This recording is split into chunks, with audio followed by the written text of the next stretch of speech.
Bon, salut à tous. Bon, voilà, c'est... Allez, j'ai mes mines. Bon, dans cette vidéo, on va faire un petit retour. On va faire la première leçon, en fait. On va faire un petit tour de savoir ce que c'est la psycho clinique, la psychologie clinique. On va voir un petit peu ce que c'est l'historique. Voilà. On va voir un petit peu tout ça.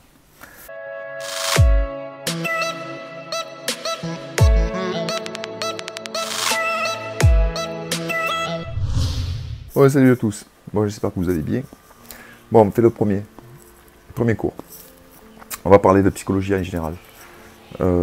Psychologie, voilà.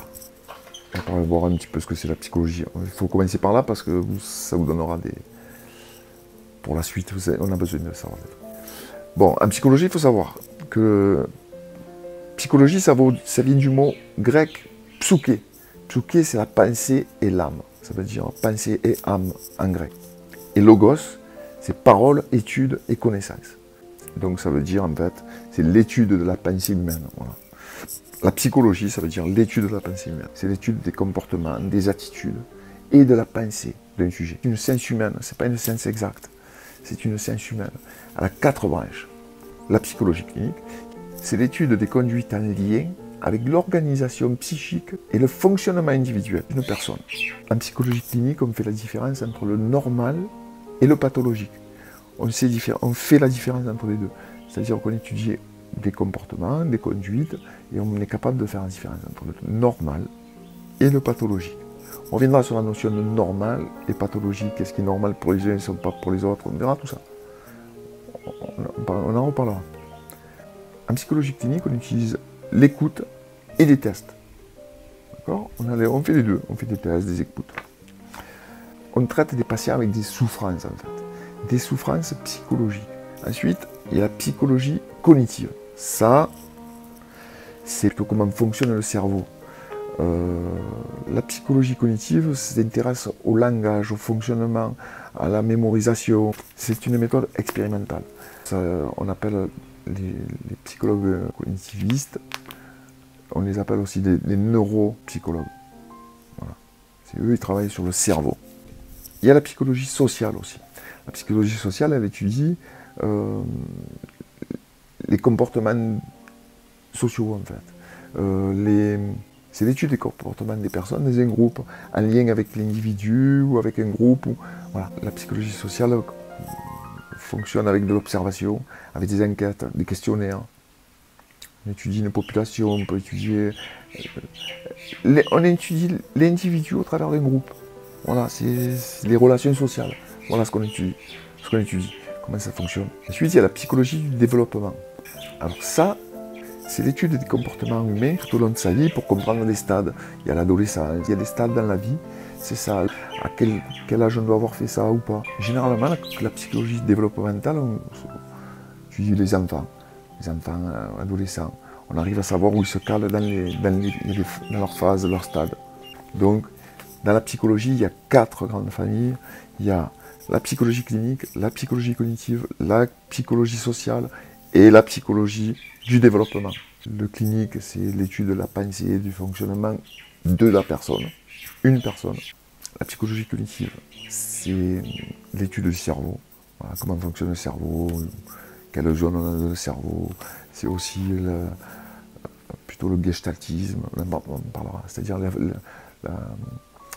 sur les formes, comment mémoriser des choses, comment l'œil les perçoit, quelles sont les transformations que l'œil, comment vous recevez un message. Ça, c'est du cognitif, c'est-à-dire comment fonctionne le cerveau, en fait. Voilà.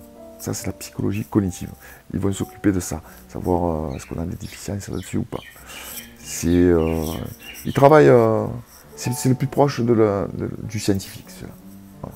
La psychologie sociale, on a dit que c'était l'étude de l'individu dans un groupe ou individuellement, d'après comment il réagit face au groupe. C'est l'étude sociale de la psychologie. Savoir avoir voilà. Tout ce qui fonctionne social, les rapports entre les gens, entre les groupes, voilà. Tout ce genre de choses. Et après, il y a la psychologie du développement. Donc, on a dit que c'était les stades. Tout au long de la vie, il y a différents stades. Et généralement, ce sont des enfants et des adolescents pour être dans leur stade, comprendre comprendre leur stade et comprendre leur fonctionnement. Il y a des choses qui peuvent être à certains stades normales, et puis s'ils sont à d'autres stades de la vie, anormales. Vous comprenez? Je prends un exemple, par exemple. Si on demande à...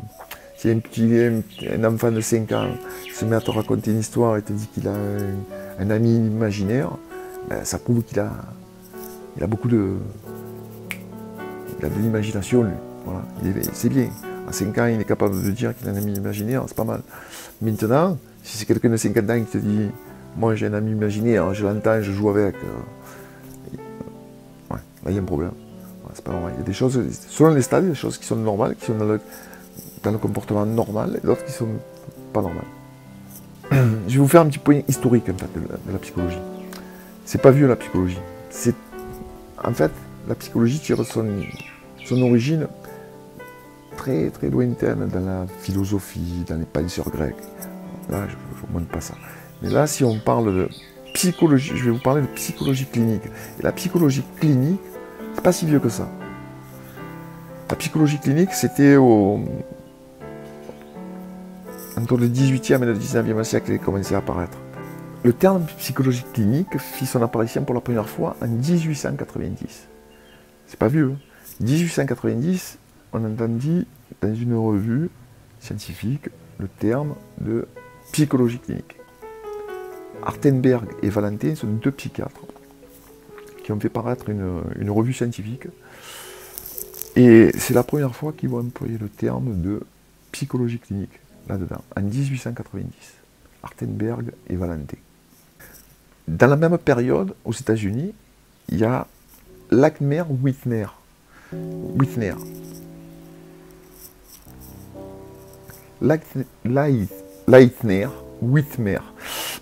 qui ouvre une clinique aux États-Unis pour étudier l'enfant handicapé mental et psychique. Il est une des trois figures des pères fondateurs. Alors, la seconde figure, c'est Pierre Janet. Même s'il n'emploie pas souvent le terme psychologie clinique, il est dans ses œuvres, dans son œuvre, il en parle, il donne la méthodologie, il donne voilà, tout ce qui fait la clinique en fait. D'accord ? N'oubliez pas que la clinique, c'est au chevet d'eux. Donc on est près du malade, on est au plus proche du malade. C'est ça. Mais il faut garder ce terme. Et la troisième figure centrale, pas des moindres, c'est Freud, Sigmund Freud. C'est un Autrichien, et on verra, c'est le père de la psychanalyse. Ça, c'est autre chose. Donc, c'est le père de la psychanalyse. Sa méthode analytique s'inscrit d'entrer sur une méthode clinique, en fait, où il œuvre à la compréhension de faits psychiques, et aussi un nouveau regard sur les conduites pathologiques et normales. Voilà, il fait ça. En 1949, on va associer le discours de Lagache, qui était un psychologue, un psychiatre, un psychanalyste. Alors, il faisait tout avant la clinique. Lui, Lagache, il part du principe qu'on étudie l'homme en situation. C'est l'étude de la conduite humaine individuelle et de ses conduites. Alors, il y a un truc qu'il faut noter, c'est le terme conduite. Le terme en psychologie clinique de conduite s'étudie aussi bien du côté normal que du côté pathologique. Contrairement à la psychiatrie qui, elle, étudie que le côté pathologique. Pour Lagache, l'acte de diagnostic est important pour l'activité clinique, qui peut se résumer au conseil, à la guérison ou à l'éducation. Bon, Lagache va définir clairement la méthode clinique. Et c'est une pratique qui est axée, sur l'accompagnement individuel en fait. Alors, Lagache donne un objectif précis de la psychologie clinique. Je vais vous le dire. Alors, pour lui, la psychologie clinique, c'est envisager la conduite dans sa perspective propre, relever aussi fidèlement que possible les manières d'être et de réagir d'un être humain concret et complet aux prises avec une situation. Chercher à établir le sens, la structure et la genèse, déceler les conflits, tel est, en résumé, le programme de la psychologie clinique. Donc la psychologie clinique doit chercher s'il y a des conflits, qu'est-ce qui est conflictuel dans la tête de quelqu'un. Voilà, c'est ça, c'est l'idée. Il faut que je vous parle aussi d'un autre personnage important, c'est Julie. Juliette Favès-Boutonnier. Après la suite de Lagache, elle va mettre l'accent en fait, sur l'intersubjectivité de la psychologie clinique. D'accord, qui n'est pas seulement sur le... Elle ne va pas vouloir rester que sur la recherche du pathologique. Elle veut l'inscrire dans un lien plus large. Elle ne veut pas rester que dans le pathologique. Elle veut vraiment aller plus vers le fonctionnement normal. Pas en lien qu'avec le pathologique. Comme Lagache. Et d'ailleurs, en 1966, c'est là qu'il y a le premier diplôme reconnu, un certificat de psychologie clinique à la Sorbonne. Alors, elle fait mettre en place un certificat de psychologie clinique à la Sorbonne en 1966. Donc c'est pas vieux, 1966. Mais voilà. C'est Juliette Favès-Boutonnier qui a fait ça. Ensuite, il y a Didier Angieux. Angieux va reprendre les lignes théoriques de Lagache, mais il va y rajouter 3 postulats. Il va rajouter le postulat dynamique, c'est-à-dire il place la notion du conflit au centre de la psychologie clinique. Lui, c'est-à-dire qu'il y a un problème, il y a un conflit. Il doit étudier la nature, avec soi, les autres, le milieu. Il veut étudier le mécanisme des conflits, comment ça marche, les modes d'expression et de résolution. Lui, il veut chercher comment ça marche. Il veut savoir le conflit, qu'est-ce que c'est, comment ça marche, comment ça fonctionne, qu'est-ce que ça fait. Le postulat interactionniste, il va y rajouter le postulat interactionniste, c'est-à-dire les interactions de l'individu avec son environnement, famille, culture, contexte, voilà, il va étudier tout ça. Et il va rajouter un postulat génétique, c'est-à-dire qu'il faut prendre l'individu dans son histoire, dans son origine, pour comprendre. La psychologie clinique doit prendre son individu dans son histoire, d'où il vient, qui il est en fait, pour comprendre ses conduites actuelles. Aujourd'hui, le débat sur la psychologie clinique tourne surtout autour des méthodes. Jean-Louis Pedinelli, en 1994, remet en cause le refus de rendre objectivable la clinique. Lui, il pense qu'il faut absolument aller vers là. Bon, il y a un truc qu'il faut savoir, c'est qu'en clinique, il y a 2 courants. Alors, il faut savoir qu'il y a le courant humaniste. Celui-là, c'est le plus proche de la psychanalyse. C'est que les gens qui sont dans ce courant-là refusent de rendre objectivable. Ils refusent d'avoir des tests. Ils veulent laisser la place uniquement, prendre en compte la primauté de l'individu et laisser la place à la subjectivité. Il y a des choses qui sont... Il y a un deuxième courant qui se rapproche plutôt des sciences de la vie. Là, les méthodes doivent être le plus objectives possible. On va plutôt vers le modèle anglo-saxon, c'est-à-dire ce qui s'est fait aux États-Unis. Eux, ils sont dans la psychologie clinique aux États-Unis, ils sont plus là-dessus. Ils sont plus côté test. Ce courant a influencé des auteurs comme Janet. La psychologie du développement, la psychologie cognitive. Aujourd'hui, la psychologie clinique oppose sans cesse le qualitatif et objectif, ou le quantitatif subjectif. C'est dépassé.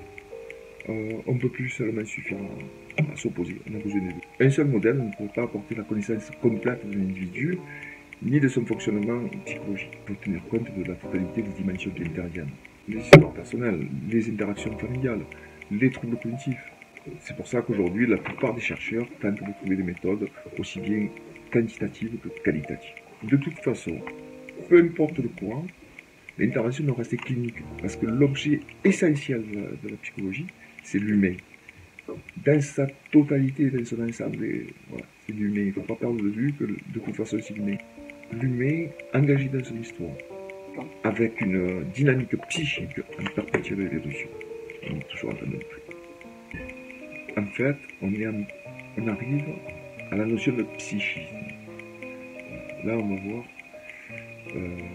même si elle fait de l'unanimité partout, elle n'a pas la même définition pour tout le monde. En fait, le terme le plus approchant, qui réunit tout le monde, ça va être l'appareil psychique. On va parler du cerveau, de la pensée, de comment ça fonctionne, c'est l'appareil psychique. Là, tout le monde arrive absolument à se mettre d'accord. Mais la notion de psychisme, là, c'est plus compliqué.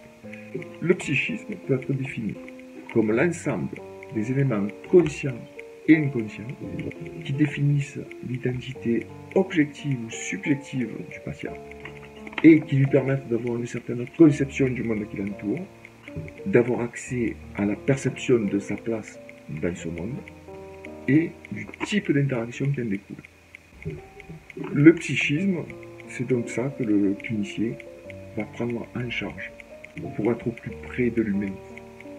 Donc c'est pris en compte en fait, de son histoire, de son adaptation, de ses interactions avec les différentes situations qui participent à la vie psychique et qui évoluent de ces multiples expériences.